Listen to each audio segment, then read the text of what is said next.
الرحیم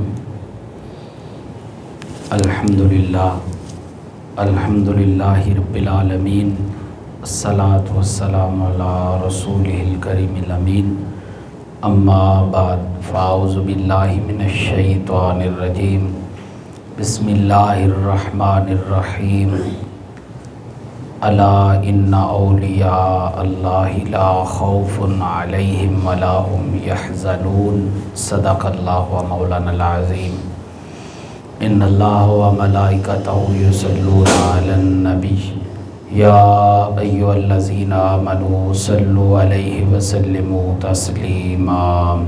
درود شریف سارے حضرات پڑھیں۔ اللہم صلی علی سیدنا و مولانا محمد وعلی آل سیدنا و مولانا محمد وبارک وسلم وصلی علیہ۔ الصلاۃ والسلام علیک یا خیر خلق اللہ وعلی آلک واصحابک یا امام الانبیاء والمرسلین۔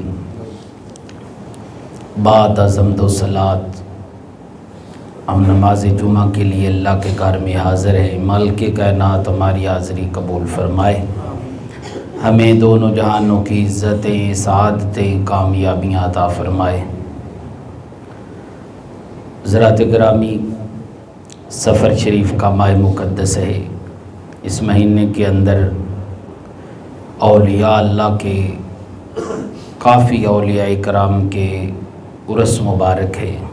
ان میں ایک عرس حضرت داتا علی جویری رحمۃ اللہ علیہ، آپ کا بھی عرس اسی ماہ مقدس کے اندر ہے۔ آج کی اس نشست کے اندر تعلیمات اولیاء، کشف المحجوب کی روشنی کے اندر اولیاء کرام کا جو مقام ہے اللہ کی بارگاہ میں، وہ عرض کرنے کی کوشش کروں گا۔ آپ ذہن کے اندر خیال رکھ لیں، اللہ رب العالمین حقیقی کارساز ہے، مددگار ہے۔ اللہ کے اذن کے بغیر اس کے نبی، اس کے ولی، اس کے رسول، صالحین کچھ بھی نہیں کر سکتے۔ اللہ رب العالمین انہیں اذن دیتا ہے، طاقت دیتا ہے، انہیں اختیارات سونپتا ہے، پھر جا کر اللہ کے ولی اور نبی تمام معاملات کے اندر صاحب اختیار ہوتے ہیں، اور اللہ رب العالمین اپنے بندوں کو اختیارات عطا فرماتا ہے۔ جس طرح انبیاء علیہ السلام نے کافروں کو منانے کے لیے، ان کو تبلیغ کرنے کے لیے معجزات ان سے صادر ہوئے، اسی طرح اولیاء کرام سے بھی کرامات کا ظہور ہوا ہے۔ تصوف جو ہے یہ ولایت، پیری مریدی یا کسی اللہ والے سے تعلق رکھنا، یہ کوئی مصنوعی چیز نہیں ہے، اس کا کوئی وجود آج سے یہ قائم ہے، بلکہ کرامت پہ، تصوف پہ اللہ کے محبوب کا بھی فرمان موجود ہے، اور قرآن مجید نے بھی اس کی گواہی دی ہے۔ اس پہ قرآن مجید کے اندر کافی مثالیں موجود ہیں۔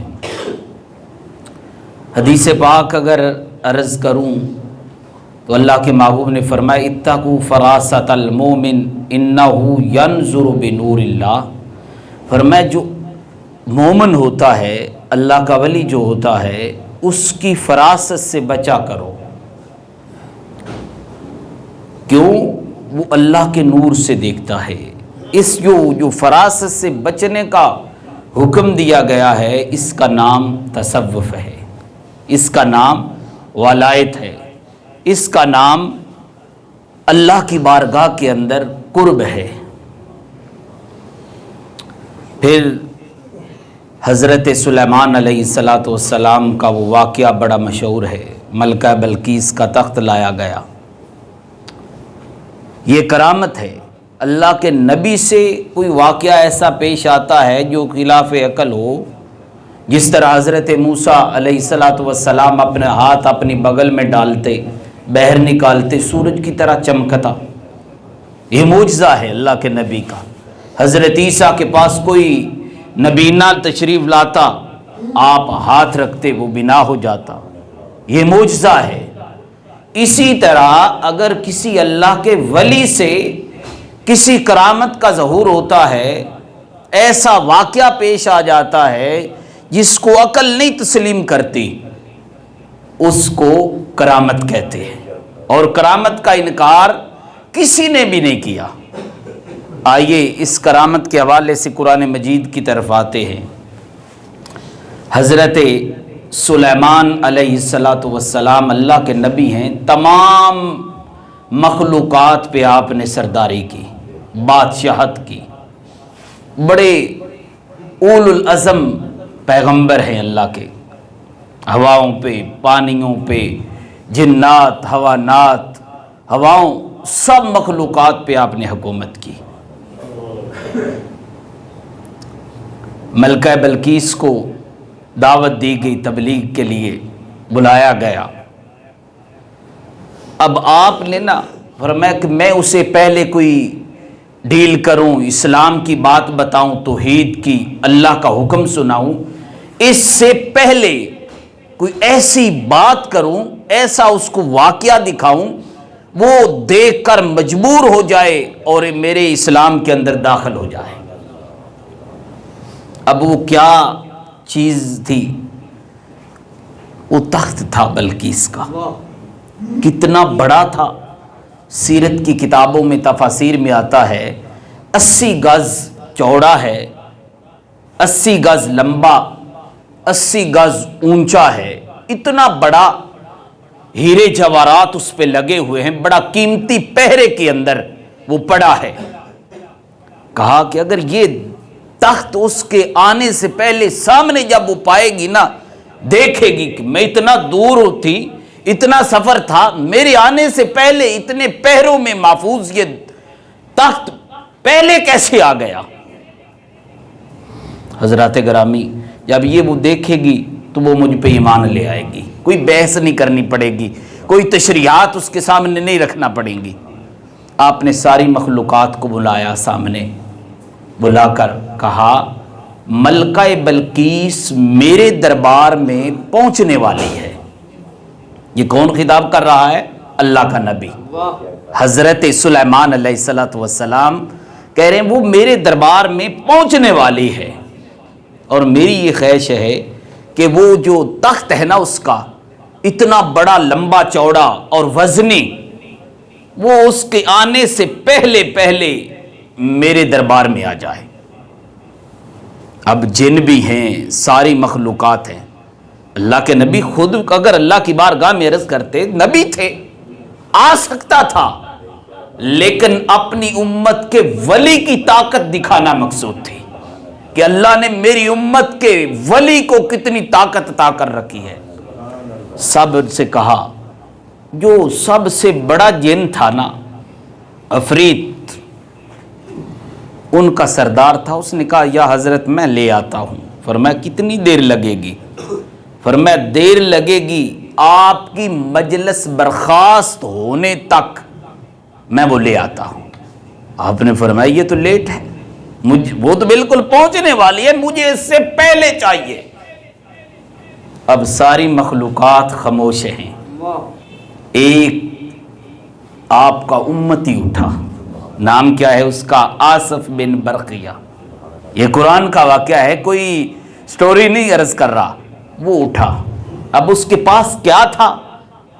قال الذی عندہ علم من الکتاب، سارا حضرت سلیمان کی جو کتاب تھی، صحیفہ تھا، وہ سارا علم نہیں تھا، اس کتاب کا تھوڑا سا علم حضرت آصف بن برقیہ کے پاس ہے۔ فرمایا یا حضرت وہ تخت میں لے آتا ہوں۔ فرمایا کتنی دیر لگے گی؟ فرمایا حضرت دیر کی بات کرتے ہیں۔ فرمایا آپ آنکھ بند کریں، کھولنے سے پہلے پہلے تخت سامنے ہوگا۔ دیر کیسی ہوئی؟ فرمایا آنکھ جھپکنے کی دیر لگے گی تو بتائیں کتنے سیکنڈ لگتے ہیں، سامنے تخت حاضر ہو گیا. آپ نے فرمایا ھذا من فضل ربی، فرمایا یہ میرا یہ کمال نہیں، یہ میرے رب کا فضل ہے، میرے رب کا یہ کرم ہے. اب یہ جو تصوف ہے کہ یہ طاقت جو ہے خدا داد صلاحیت رب جو دیتا ہے وہ اپنے بندوں کو عطا کرتا ہے. وہ اتنی دوری کو سمیٹ کر نزدیکی کے اندر نزدیکی کو دوری میں بدل سکتے ہیں. یہ طاقتیں کون دیتا ہے؟ اللہ، اللہ کی طاقت سے. ورنہ میں نے پہلے عرض کر دیا اللہ کی طاقت کے بغیر، اس کی عطا کے بغیر کوئی کچھ بھی نہیں کر سکتا. لیکن اللہ اپنے بندوں کو عطا کرتا ہے، دیتا ہے طاقت. یہی بات ایک لندن کے اندر انگریز تھا، مسلمان ہو گیا. مسلمان ہوا، اسلام کو پڑھا، مطالعہ کیا. اس نے جب یہ سورہ پڑھی نا، حضرت سلیمان علیہ السلام کا واقعہ اور آصف بن برقیہ کا تذکرہ، تو اس نے سوچا یہ اتنا وزنی تخت اور کتنے مہینوں کی مسافت پہ پڑا ہے، اور پھر اس پہ پہرے لگے ہوئے ہیں، تالوں کے اندر محفوظ ہے. اتنا دوری سے وہ تخت بارگاہ سلیمان میں کس طرح آیا؟ یہ انسان کے اندر کون سی طاقت تھی، کون سی روشنی تھی جو وہ وہاں سے اٹھا کر اس جگہ پہ لے آئی؟ یہ ذہن کے اندر سوال آیا. بڑا پوچھتا رہا کہ یہ کس طرح ممکن ہے. کسی نے جواب نہ دیا. چلتا چلتا سرزمین لاہور پہ آیا. اللہ اکبر. سرزمین لاہور پہ آیا نا تو مینار پاکستان سے آگے، اس وقت تو نہیں تھا، پہلے چلتا آگے دیکھا ایک دربار ہے، گنبد بنا ہے، کوئی درویش میلے کپڑے پہنے ہوئے ہیں، وال پر کندھا ہے، بڑا عجیب انداز سے بیٹھا ہے. وہاں پہ پہنچا، کہا، سلام لیا. آپ حضرت داتا صاحب رحمت اللہ علیہ بڑے خوبصورت انداز میں ملے، معانقہ کیا، بیٹھ گئے. پوچھا طبیعت کیسی ہے؟ کہا ٹھیک ہے. کیا بتاؤ ٹھنڈا پینا ہے یا گرم پینا ہے؟ وہ ٹھنڈے علاقے کا تھا. اس نے کہا مجھے چائے پینی ہے. کیا چائے پینی ہے؟ آپ نے نا اس طرح ہاتھ کیا، چائے کی پیالی اس کے سامنے آ گئی. جب سامنے آئی نا، وہ مسلمان جو مسلم انگریز تھا وہ بے ہوش ہو گیا. ساتھی جو ساتھ تھے نا، جب اسے ہوش آیا، کہا وہ بابا کدھر گیا، وہ جس نے مجھے چائے پلائی؟ کہا آپ چھوڑیں بابے کو، تو بتا کہ یہ بے ہوشی کیوں آئی چائے دیکھ کر؟ اس نے کہا میرے ذہن کے اندر سوال تھا کہ آصف بن برقیہ اتنا دوری سے وہ تخت لایا تھا تو کیسے لایا، کون سی طاقت تھی؟ آج تک مجھے کسی نے جواب نہیں دیا، اس بابے نے مجھے دے دیا. کہا کیسے؟ کہا یہ جو کپ تھا نا، یہ لندن کے اندر میرے گھر کا کپ تھا. بابے نے بتایا جو اتنا دوری سے وہ تخت آ سکتا ہے نا، وہ بھی اللہ کی عطا سے ہے. میں بھی اللہ کا بندہ ہوں، تیرے گھر لندن میں پڑا جو کپ ہے اس کے اندر چائے ڈلوا کر تجھے پلا سکتا ہے. یہ ایک خاص طاقت ہے جو اللہ اپنے بندوں کو دیتا ہے. میں نے کہا اللہ اپنے بندوں کو دیتا ہے. پھر حضرت داتا علی اجویری رحمت اللہ علیہ کی تعلیمات کو پڑھے نا. یہ وہ لوگ ہیں جو قرون اولیٰ کے ہیں، یعنی کہ ان کی کوئی تاریخ دفن ہو گئی. حضرت داتا علی اجویری رحمت اللہ علیہ کو 1000 سال کے قریب ہو گیا اس دنیا سے تشریف لے گئے ہوئے. وہ تاریخ موجود ہے ان کی. اور پھر کوئی عام بھی نہیں، حسنی اور حسینی سید زادے ہیں. سید زادے ہونے کے ساتھ صاحب علم بھی ہیں، صاحب تصوف بھی ہیں. اور یہاں پہ تصوف ولایت کو کہتے ہیں، پیری فقیری کو کہتے ہیں. اور آپ نے جب آپ کی تعلیمات کو پڑھے نا، کشف المحجوب کو، دنیا کی تقریباً ساری زبانوں میں اللہ ماشاءاللہ کوئی ہو، ہر زبان میں اس کا ترجمہ ملتا ہے۔ کوئی ہندی پڑھنا چاہے، ہندی میں کشف المحجوب کو ترجمہ ہے، انگریزی میں ہے، عربی میں ہے، اردو میں ہے، فارسی میں ہے، پشتو میں ہے، ساری زبانوں میں تقریباً ترجمہ ملتا ہے۔ آپ کی تعلیمات کو پڑھیں، کیا تعلیمات ہیں اولیاء کی۔ حضرت اعلیٰ حضرت امام احمد رضا قادری رحمۃ اللہ علیہ سے کسی نے سوال کیا، یا حضرت پہلے اولیاء کرام کے مزارات پہ حاضر ہوتے تھے، وہاں پہ حاضری ہوتی تھی، دعائیں قبول ہوتی تھی، اب وہ چیز نہیں رہی۔ آپ نے فرمایا کہ تم نے اولیاء کی تعلیمات کو چھوڑ دیا ہے، یعنی ان کے طریقے تھے ہم نے منہ موڑ لیا۔ ان کا طریقہ کیا تھا، ان کا انداز تعلیم کیا تھا۔ آپ نے جب کشف المحجوب لکھی نا، اس کا جو پہلا چیپٹر قائم کیا، اس کا نام فضیلت علم ہے۔ علم انما یخشی اللہ من عبادہ العلماء، اس کا جو مین ہیڈنگ دی، فرمایا جب علم آتا ہے پھر ہی بندے کو اللہ کی خشیت نصیب ہوتی ہے۔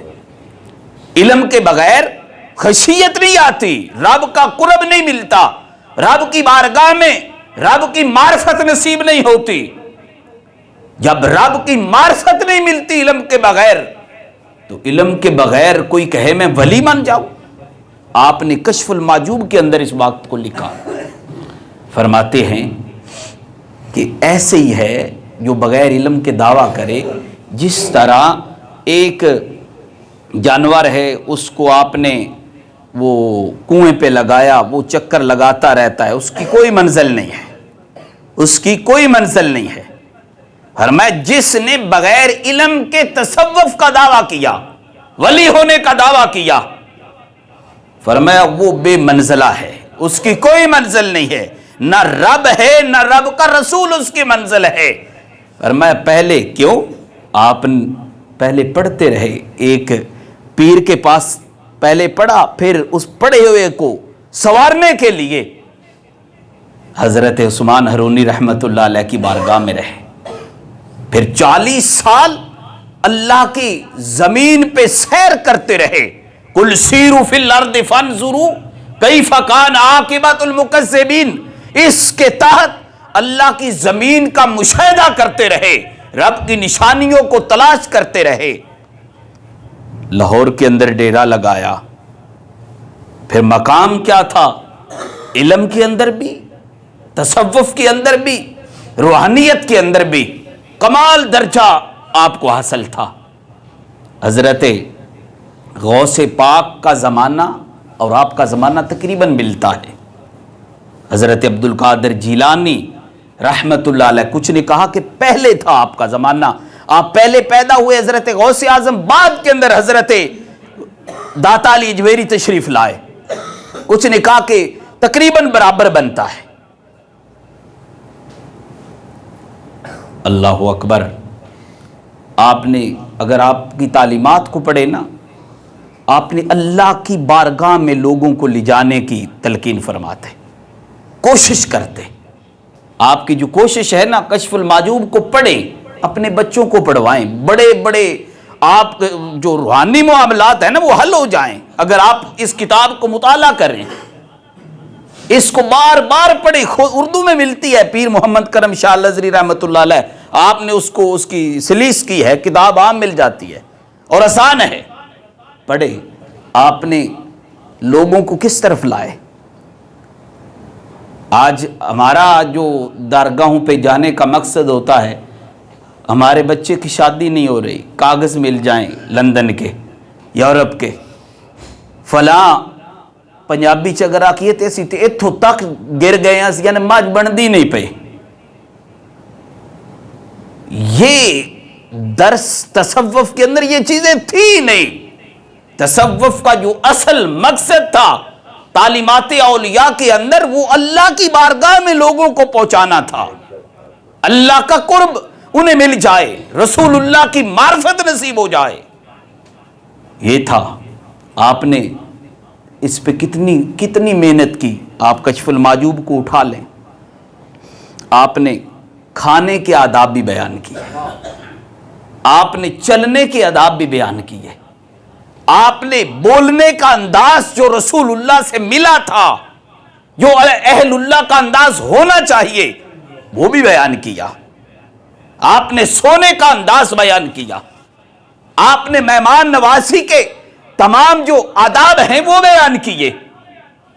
آج ان کا ایک ہی مقصد تھا کہ لوگ رسول اللہ کی سنت کے تابع ہو جائے. بلکہ ایک مقام پہ آپ نے لکھا, فرماتے ہیں بلکہ ایک شخص آ گیا آپ کی بارگاہ میں, کشف المحجوب کے اندر میں نے عرض کیا نا گفتگو آپ کی اس کتاب سے یاد کروں گا.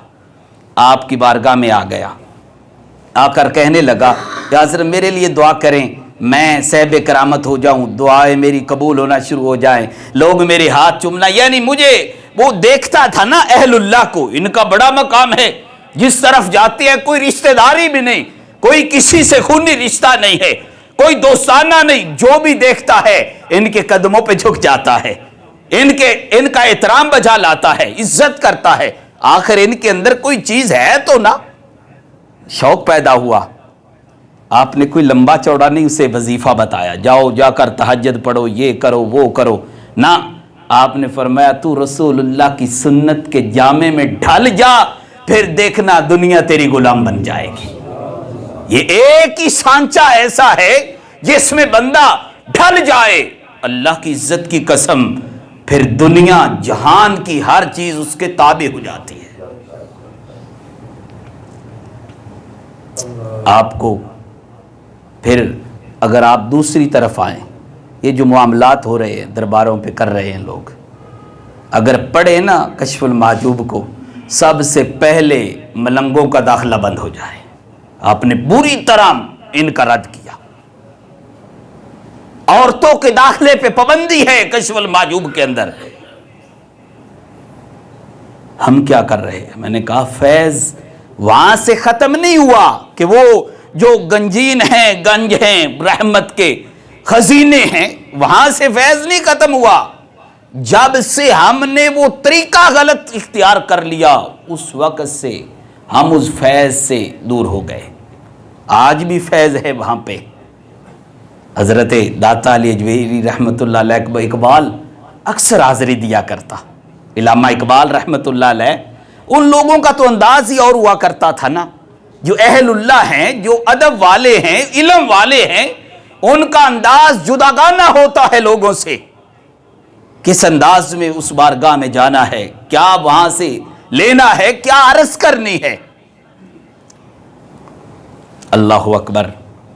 آپ کہتے ہیں کہ ساری امت پہ, حضرت فارسی کا شعر ہے, آپ کہتے ہیں ساری امت پہ لازم ہے کہ وہ داتا علی اجویری کا شکر ادا کرے, شکریہ ادا کرے. پوچھا کیوں؟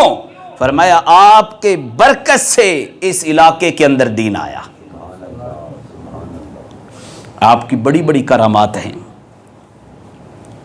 وہ دودھ والا واقعہ بھی ہے, کافی کرامات ہیں آپ کی, لیکن تعلیمات کیا ہے؟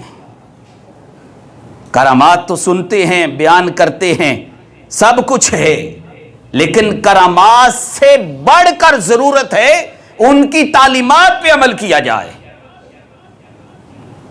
آپ نے فرمایا میں نے زندگی میں سب سے مشکل جو عمل دیکھا ہے نا, وہ یہ ہے کہ اپنا جو حاصل شدہ علم ہے نا اس پہ عمل کرنا. فرمایا یہ جو کر لے, فرمایا رب العالمین اسے دونوں جہانوں کی عزت عطا فرما دے گا. اور حدیث پاک بھی ہے, میرے کریم نے فرمایا دعا مانگا کرو اللہ کی بارگاہ میں. کشف المحجوب کے اندر یہ حدیث آپ لائے, فرمایا کہ اے اللہ میں اس علم سے پناہ مانگتا ہوں جو نفع سے خالی ہو, میں اس عمل سے پناہ مانگتا ہوں جو تیری خشوع کے بغیر ہو, یعنی جس کے اندر ریاکاری ہو, دکھاوا ہو. اب نماز ہے آپ پناہ مانگ رہے ہیں, روزہ ہے پناہ مانگ رہے ہیں, حج ہے پناہ مانگ رہے ہیں, نیک صالح اعمال ہیں پھر پناہ مانگی جا رہی ہے. کیا وجہ ہے؟ وجہ یہ ہے کہ اگر ریاکاری آ گئی تو عمل کا وہ صلہ نہیں ملے گا، اجر نہیں ملے گا، اور رب کو اس عمل کی ضرورت ہے جو تمہارا خالصتاً لوجہ اللہ ہو، اللہ کی رضا کے لیے ہو، اس میں کوئی دکھلاوا نہ ہو، اس میں کوئی اس طرح کا معاملہ نہ ہو کہ جس میں ظاہر ہو کہ یہ بندہ دنیا داری چاہتا ہے۔ حضرت داتا صاحب رحمۃ اللہ علیہ آپ کو 7 دفعہ اتنا شدید مارا گیا، غیر مسلم جب دیکھتے کہ ایک بندہ ہے بیٹھا ہے ایک جھوپڑی کے اندر، جب بولتا ہے ایک زبان سے کلمہ نکلتا ہے تو کئی ہندو مسلمان ہو رہے ہیں، ایک طرف نگاہ جاتی ہے، جہاں تک نگاہ جاتی ہے تحد نگاہ مسلمان لوگ ہو رہے ہیں۔ وجہ کیا ہے؟ یہ وہی وجہ ہے میں نے جو حدیث عرض کی، میرے کریم نے فرمایا اتقوا فراست المومن انہ ینظر بنور اللہ، فرمایا کہ لوگوں مومن کی فراست سے بچ کر رہنا، کیوں؟ وہ اللہ کے نور سے دیکھتا ہے، اس کا دیکھنا عام دیکھنا نہیں ہوتا، جب وہ دیکھتا ہے اس کے دیکھنے سے لوگوں کی نظریں سنور جاتی ہیں، ان کے کردار بدل جاتے ہیں، ان کا کریکٹر بدل جاتا ہے۔ آپ 8 دفعہ اتنا 7 دفعہ مارا گیا کہ وہ مار کر چلے گئے کہ اب ختم ہو گئے۔ ایک دن مریدوں نے عرض کیا یا حضرت اتنی مار، اتنا ستم یہ لوگ کرتے ہیں، صاحب کرامت بھی ہیں، جدھر جاتے ہیں کوئی، آپ نے فرمایا تم نہیں جانتے، میں جانتا ہوں، میرے نانا کا فرمان ہے، فرمایا جس نے ظلم پہ صبر کیا میرا رب اسے اجر عظیم عطا فرمائے گا۔ فرمایا انہیں نہیں پتا میں کون ہوں، انہیں کیا خبر۔ پھر مسئلہ بنا قبلہ کا، قبلہ لوگوں نے اعتراض شروع کر دیا مولویوں نے کہ یہ مسجد کا قبلہ درست نہیں ہے، کوئی مسئلہ بن جائے تو فتوے ہماری جیب میں ہوتے ہیں، ہم نکال کے پھینکنا، اس طرح مشین ہے ہمارے پاس فتووں کی۔ اللہ کا ولی فتویٰ نہیں لگاتا، کیا کرتا ہے؟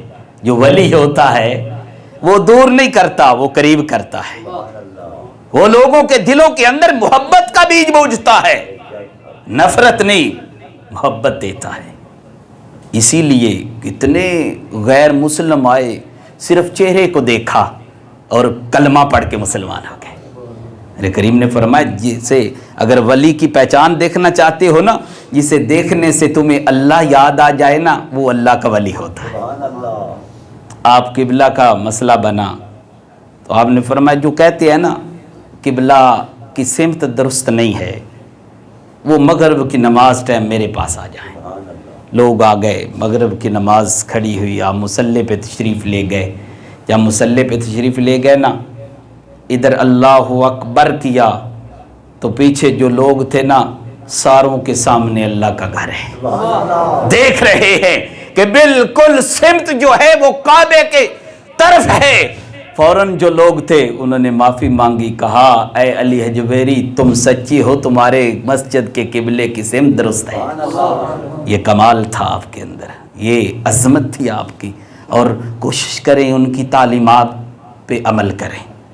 انہوں نے جس سے یہ حاصل کیا، اللہ کو راضی کیا، اللہ کے رسول کو راضی کیا، صرف خدا را یہ چیزیں چھوڑ دیں کہ ان کے پاس جائیں، چھوٹا مقصد لے کر نہ جایا کریں، اپنے جو اہل تصوف آپ کے متعلقہ بندے ہیں جن سے آپ کی نسبت ہے، کوئی سیال شریف نسبت کسی کی ہے، کسی کی بکھی شریف ہے، گولڑا شریف ہے، بھیرا شریف ہے، معظمہ آباد شریف ہے، جہاں بھی جس کی نسبت ہے، یہ چھوٹے باتیں چھوڑ دیں، اللہ کے حوالے یہ کر دیں۔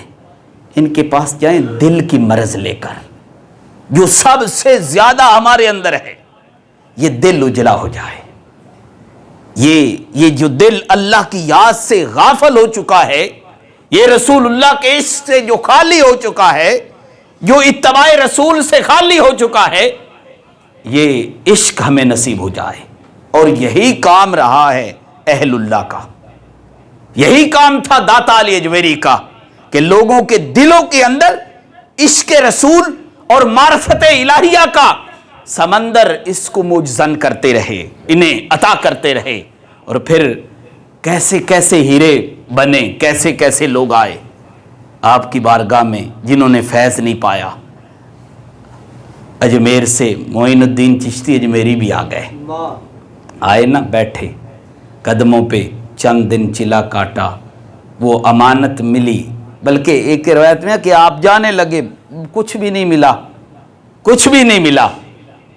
خواب کے اندر زیارت ہوئی داتا علی اجویری رحمۃ اللہ علیہ کی، فرمایا شاہ جی بڑی جلدی ہے آپ کو، امانت سپرد کی، صبح اٹھے نا زبان سے یہ کلام جاری ہوا، اللہ اکبر، کیا وہ کلام تھا، آج بھی وہ بہر دروازے مین وہ لکھا ہوا ہے، گنج بخش فیض عالم مظہر نور خدا۔ فرمایا یہ جو داتا علی اجویری ہے نا، یہ تو فیض کا خزینہ ہے، یہ گنج بخش فیض عالم، یہ اس کا فیض تو عالم کے اندر ہر کسی کو مل رہا ہے، گنج بخش فیض عالم مظہر نور خدا، یہ رب کے مظہر معرفت کا خزینہ ہے۔ ناکساراں کامل، فرمایا جو ناقص ہیں ان کے لیے یہ رہنمائی کرنے والے ہیں، اور کاملارا رہنما، فرمایا جو کامل ہیں جنہوں نے اس تصوف کے اندر اللہ کا قرب حاصل کر لیا ہے، اس مقام پہ پہنچ چکے ہیں، فرمایا ان کے لیے بھی یہ ایسے نہیں ہیں، بلکہ ان کے لیے بھی یہ رہنمائی کرنے والے ہیں۔ حضرات گرامی تعلیمات پہ عمل کریں، اللہ تعالی ہمیں اولیاء اکرام کا فیضان نصیب فرمائے، آمین، وما علینا الا البلاغ۔